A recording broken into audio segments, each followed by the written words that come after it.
ठीक है आपको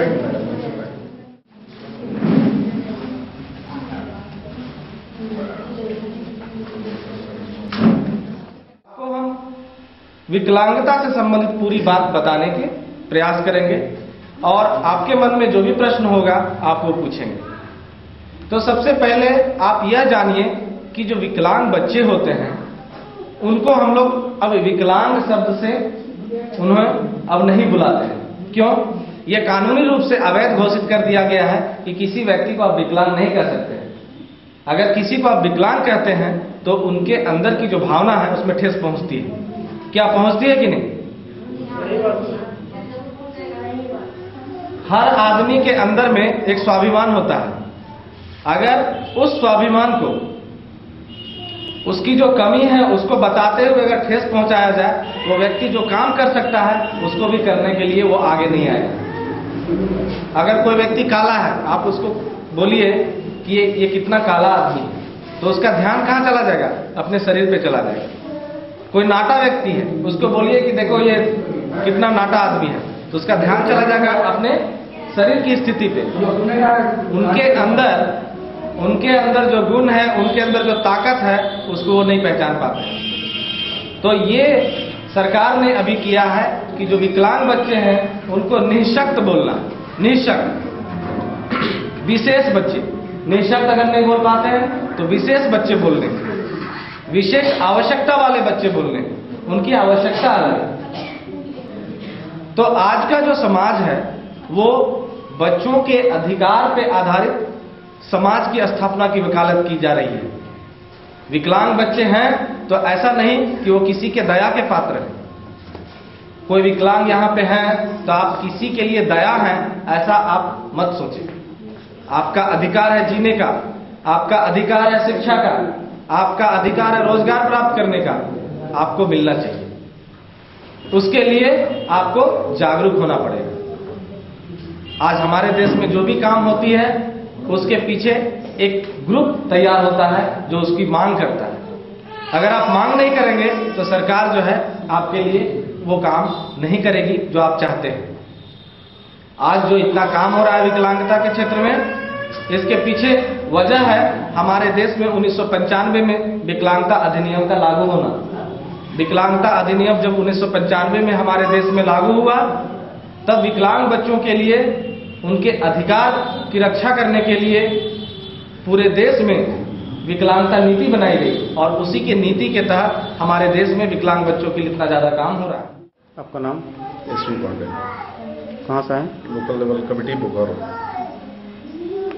किस अब यहाँ कैंप लगाए हैं तो क्या विकलांगों की समस्याएं के लिए जानकारी लेना और इनको योजनाएं जो चल रही है सरकार से उनको कोऑर्डिनेट कर करके हम जिला स्तर से और राज्य स्तर तक ले जाने के लिए सुविधा प्रयास कर रहे हैं।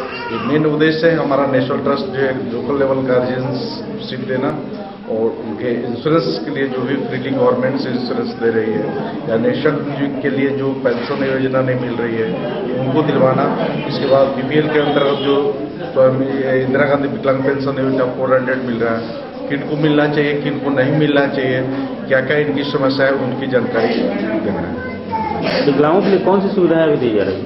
अभी तो जो है पेंशन योजना है जो है दी जा रही है, स्वयं विवेकानंद निःशक्त योजना और इंदिरा गांधी विकलांग पेंशन योजना है जो है सरकार से दी जा रही है। और हम लोग भी प्रयास कर रहे हैं यहाँ पर से इस जिला स्तर से भी दिलवाने के लिए। अभी हम तो लोकल लेवल कमेटी से भी हमने ये गुजारिश किया है कि प्रखंड स्तर पर जितने भी समस्याएं उनकी समस्याएं।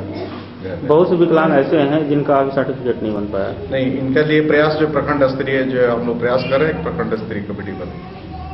उसमें बहुत से पेपर्स देने पड़ते हैं, वो सब के लिए व्यवस्था हम लोग प्रखंड स्तरीय पर उपलब्ध कराते हैं।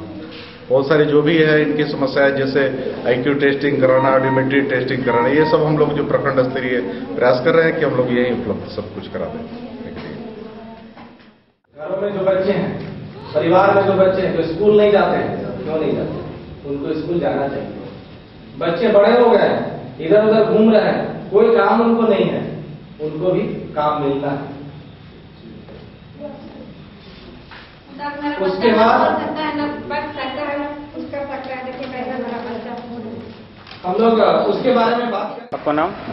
अफजल अनीस। को कन्वीनर यूनाइटेड विलेज फोरम।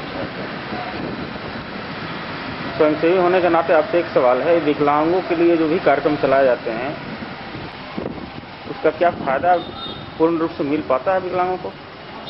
मेरी जानकारी में तो यह है कि बहुत सारे ऐसे विकलांग हैं जिनका प्रमाण पत्र भी नहीं बन पाया है और वो हॉस्पिटल का चक्कर भी लगाते हैं, प्रखंड का भी चक्कर लगाते हैं, लेकिन बहुत ऐसे विकलांग हैं जिनका प्रमाण पत्र नहीं बन पाया है और जिनके कारण वो जिनको बेनिफिट मिलना चाहिए, सरकारी जो अनुदान मिलता है वो नहीं मिल पा रहा है। और मैं तो चाहूँगा कि इस तरह जो विकलांग हैं उनके लिए यहाँ पे कैंप लगाया जाए, उनका सर्टिफिकेट प्रमाण पत्र बनाकर। कौन कौन सी परेशानियाँ होती हैं विकलांगों को? सबसे बड़ी बात तो यह है कि जो विकलांग है वो प्रखंड आकर चक्कर लगाते हैं, विकलांग होने के बावजूद दिन भर यहाँ ब्लॉक में रहते हैं, लेकिन उनको सही तरीके से जानकारी नहीं होने के कारण वो अपना काम को यहाँ करा नहीं पाते हैं। कुछ बिचौलिए हावी हैं जो उनसे प्रमाण पत्र बनाने के लिए कुछ पैसा वगैरह ऐंठते हैं और प्रमाण पत्र उनका बनता है जब कैंप लगता है तभी बनता है। उसमें भी बहुत सारे ऐसे विकलांग हैं जो सब कुछ ठीक ठाक रहता है फिर भी उनका परसेंटेज बहुत का बड़ा रहता है। बहुत ऐसे विकलांग हैं जिनका कहना है कि हम पैसा नहीं दे पाए तो हमारा जो परसेंटेज है वो बढ़ नहीं पाया, जिसके कारण उनको जो सरकारी अनुदान मिलता है वो नहीं मिल पाया।